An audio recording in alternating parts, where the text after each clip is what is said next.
আল্লাহ পাক রাব্বুল আলামিন আসা এবং বসার তৌফিক এনায়েত করলেন। সকলেই মহান আল্লাহ পাক রাব্বুল আলামিনের দরবারে শুকরিয়া জ্ঞাপন করে সকলেই বলেন আলহামদুলিল্লাহ। আলহামদুলিল্লাহ। এবং বিশ্বের মানবতার কান্ডারি শাফিয়াল মুজনাবিন রহমাত লিল আলামিন, তেনার কদমে তিনার রওজা পাকে আমরা অগণিত দরুদ ও সালাম পেশ করি। সকলেই বলেন সাল্লাল্লাহু আলাইহি ওয়াসাল্লাম।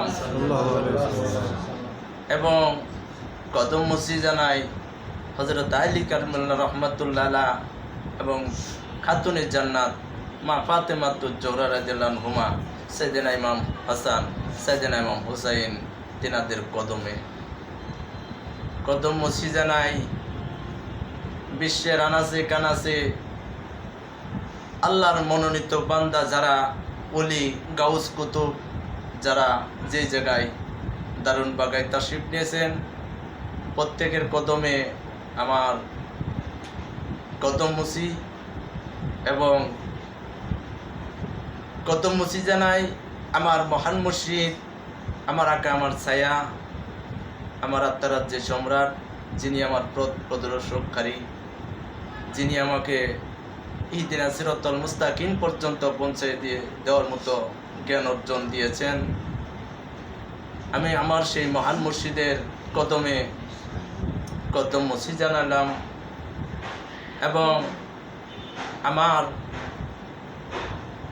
বাজান নূরকুটি পাক দরবার শরীফের শাহ ফজলুর রহমান বিশ্বাস বাজান আল চিস্তি আল নিজামি আল মাদানি বাজানের কদমে কদম মুসি এবং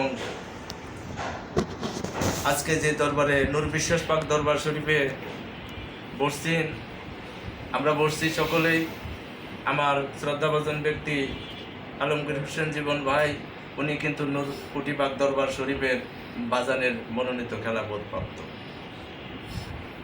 আমার ভাইজানের প্রতি আমার সালাম, আমার ভাইজানের রোহানি সন্তান